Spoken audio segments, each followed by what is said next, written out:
ঈদটা খুব তাড়াতাড়ি চলে গেল। ছুটি আসার আগে যতটা আমেজ থাকে, ছুটিটা চলে যাওয়ার পর ঠিক ততটাই মন খারাপ হয়। তো আসসালামু আলাইকুম, কেমন আছেন সবাই? আশা করছি সবাই ভালো আছেন। আল্লাহর রহমতে আমরাও সবাই ভালো আছি। এটা ছিল আসলে ঈদের 2 দিন পর। আমার বোন আসছিল, তো ওর হাজবেন্ড আসলে আমরা একসাথে সবাই একটু ঘুরতে বের হয়েছিলাম। বাট ওয়েদারের অবস্থাটা খুব একটা ভালো ছিল না। যেখানটায় যাব এখানটা একটু খোলামেলা জায়গা, তো এই ওয়েদারে তো আসলে সেখানে যেতে পারবো কিনা তখনও বুঝতেছিলাম না।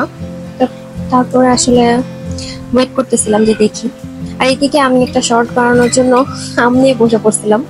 তো যাই হোক, আর এই যে ঘরের অবস্থা দেখেন, মানে বাচ্চা খেলাধুলা করার পর কি যে অবস্থা হয়ে থাকে, এগুলাকে গুছাতে ইচ্ছা করে না। মাঝে মাঝে মাঝে মাঝে মনে হয় যেন এইভাবেই থাকুক, কিন্তু আসলে গুছিয়ে দিলে দেখা যায় বাচ্চা আবার খেলাধুলা করে, মাশাল্লাহ। তো এই হচ্ছে অবস্থা। তারপর আবার এত খেলনা, তার উপর আবার এগুলা ছিল নতুন গিফট, নতুন এডিশন আর কি। তার এই গাড়িটা তার চাচা তাকে গিফট করছে, প্লাস হচ্ছে এই যে এনিমালস গুলো, এনিমালসের ঘর ভরা আমার। বাচ্চা কাচ্চা থাকলে আসলে এরকমই হয়। তারপর আমি জিনিসগুলো খুব এনজয় করি, আমার কাছে ভালো লাগে, আলহামদুলিল্লাহ। এটা ছিল আমাদের দুপুরের খাবার। আম্মু হচ্ছে সাদা একটা মাংস রান্না করছে, এত মজার ছিল খাবারটা, অসম্ভব মজার ছিল। তারপরে একটা ঝাল মাংস রান্না করছে, মানে কুরবানির সময় এই ঝাল মাংসটা আমার কাছে এত ভালো লাগে। আর এটা ম্যারিনেশনটা দেখেই আমার মানে মনে হচ্ছিল আমি ওই সময় খেয়ে ফেলি। এনিওয়েজ, তারপরে সাথে ছিল সাদা পোলাও। আলহামদুলিল্লাহ, আম্মুর হাতে পোলাও অনেক ঝরঝরা হয় আর অনেক মজা হয়, এত সুন্দর স্মেল ছড়ায়। আর এই রেসিপিটা তো আমি আসলে অলরেডি শেয়ার করছি। আমি আসলে মাংসের কিমা করে নিয়েছিলাম, কারণ হচ্ছে কাবাব বানাবো সেটার জন্য। তো ওই দিনই আমরা আসলে ডিনারে পরে পরোটা আর কাবাব খাই। তো সেটারই কিছুটা ক্লিপ আমি এখানে অ্যাড করে দিয়েছিলাম, যে এখানে একটা মশলা ইউজ করছি, এই মশলাটা আমার বাসায় বানানো। মানে কাবাবের মেইন মজাটাই হচ্ছে আমার এই মশলায়। আর এই যে বেরেস্তা, এটা এত মুচমুচে থাকে, আম্মুর হাতে বানানো, এটা অনেকদিন মুচমুচে থাকে। এগুলো ম্যারিনেট করে এখন আমরা একটু পরে বেরিয়ে যাব, এটাকে ফ্রিজে রেখে দিব। এটা আসলে যতক্ষণ ম্যারিনেট হবে ততটাই ভালো। তারপরেও যদি কেউ সময় না থাকে, মিনিমাম 3 থেকে 4 ঘন্টা। আর এখানে আমি একটা শরবত বানাবো, এটা হচ্ছে বাদাম দিয়ে বানাবো। আমি দেখছেন 3 রকমের বাদাম নিয়েছি, তারপর এটাকে কিছুক্ষণ ভিজিয়ে রেখে ব্লেন্ড করে নিয়েছিলাম। এখন আমি এই বাদামের পেস্টটা দিয়ে দিব।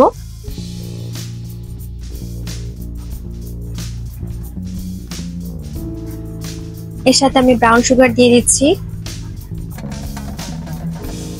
তারপর আমি এখানে দিয়ে দিলাম 1 গ্লাস দুধ,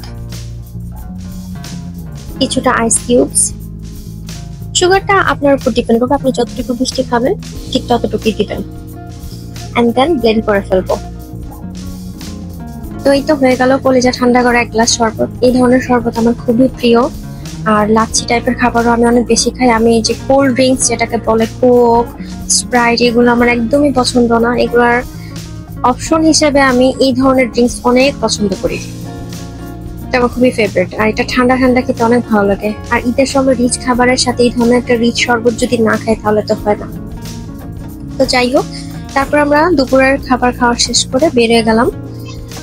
এখন মোটামুটি ওয়েদার অবস্থা বেশ ভালো ছিল, এরকম খোলামেলা জায়গায় যেতে আর এই ওয়েদারের সাথে একদম পারফেক্ট ছিল। এত বাতাস ছিল, মনে হচ্ছিল ঢাকায় এরকম বাতাস কোথাও পাই না, এত মিস করি। আগে যখন ছোটবেলায় আমার নানুর বাড়িতে যেতাম মুন্সিগঞ্জে, ওখানে পদ্মার পাড়ে এত সুন্দর বাতাস থাকতো। তো সেই বাতাসটা আসলে খুব মিস করি, এখন গেলেও এরকম পরিবেশ আর পাবো না। তো ঢাকার খুব কাছে উত্তরাতে, সবাই হয়তো চিনতে পারছেন জায়গাটা, তো সেখানে গিয়েছিলাম। বেশ খোলামেলা ছিল, কিন্তু খোলামেলা হলে কি হবে, মানুষের অনেক রাশ থাকে ঈদের সময়। তো এই যে জায়গায় তো আমরা যাওয়ার সাহসী করিনি, দূর থেকে দেখতেছিলাম। আর ভাবছিলাম যে একটু বোটে উঠবো, বাট এত ভিড় ছিল যে আর চিন্তা করলাম থাক। তারপর ওখান থেকে আমরা একটু সন্ধ্যার সময় পানপুরিতে চলে গেলাম। এটা এত সুন্দর রেস্টুরেন্ট, আমি না ফার্স্ট টাইম আসছি এখানে, তো আমাদের খুব ভালো লাগছে। তো আমরা আসলে মেনলি ভাবছিলাম একটু লাচ্ছি খাবো, ঠান্ডা কিছু খাবো, তারপর হালকা পাতলা কিছু খাবো, সেই জন্য আমাদের এখানে যাওয়া। তো ওদের ভিতরকার পরিবেশটা খুব সুন্দর ছিল। আসলে যখনই কোনো রেস্টুরেন্টে যাই না কেন, সেটার এনভায়রনমেন্টটা যদি সুন্দর না হয় না, আসলে ভালো লাগে না। বাচ্চাদের নিয়ে গেলে দেখা যায় যে এরকম একটা খোলামেলা জায়গায় গেলে ওরাও খুব মজা করে। আর সবচেয়ে বড় কথা হচ্ছে এখানে একটা প্লে গ্রাউন্ড ছিল বাচ্চাদের জন্য, তো বাচ্চারা ওখানে গিয়ে প্লে গ্রাউন্ডে ইচ্ছা মতন খেলা শুরু করতে, আর আমরা ওইখানে একটু কথা বলতে পারতেছিলাম, তারপর খাবার টাবার খেতে পারছিলাম। তো বাচ্চা ওখানে খেলাধুলা করে, এটা একটা খুব সুবিধা। যে ধরনের রেস্টুরেন্ট গুলাতে গেলে বাচ্চাদেরকে পিছনে দৌড়াদৌড়ি করতে হয় না।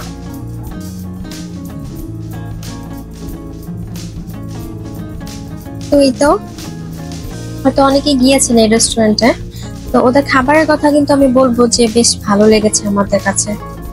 আমরা যে কয়টা আইটেম ট্রাই করেছি আমাদের কাছে খুব ভালো লাগছে ওদের খাবার। প্লাস হচ্ছে আশেপাশে অনেক মানে রেস্টুরেন্টে গেলে কিন্তু বোঝা যায়, খাবারের স্মেল আসলেই বোঝা যায়। তো বেশ অনেক সুন্দর সুন্দর স্মেল আসতেছিল, অনেক রাশ ছিল, আমাদের অনেক সময় লাগছে, প্রায় রাতের 8টা 8:30 বেজে গেছে। আর এই যে এখানে একটা বিড়াল ঘোরাঘুরি করতেছিল। এটা আসলে উপরের দিকে আরেকটা স্পেস আছে, তো আমরা আসলে উপরে যাইনি, নিচে প্লে গ্রাউন্ড আছে বাচ্চাদের, তো আমরা নিচেই বসি। তারপর আমরা একটু ঠান্ডা লাচ্ছি অর্ডার করি। এই লাচ্ছিটার টেস্ট যদি আমি বলি, যে আমি ছোটবেলায় যখন নিউ মার্কেটে যেতাম তখন ওখানে একটা লাচ্ছি যে টেস্ট থাকতো একদম সেম টু সেম ওরকম, মানে খুবই মজার ছিল। এই ধরনের টেস্ট আসলে খুব মিস করি। এই যে আমাদের গরু, মানে কুরবানির ঈদ চলে গেছে কিন্তু আমাদের গরু কেনা শেষ হয়নি। মানে এই গরু ছাড়া তো বাসায় যাওয়াই যাবে না, আমার বাচ্চার এত ফেভারেট। তারপর তাকে নিয়ে নিলাম, এই যে খেলাধুলা করতেছে মাশাল্লাহ। তারপর এর সাথে আবার লায়নও কিনতে হচ্ছে। তো এটাকে কালারের সাথে এত বেশি ভালো লাগছিল যে ভাবলাম যে ও এরকম ভাবে তাকায় আছে, ওকে একটু ভিডিও করে রাখি। ওই যে গরু উঠতেছে এখানে, আর এখানে লায়ন। তারপর আমরা একটু থাই স্যুপ অর্ডার করেছিলাম।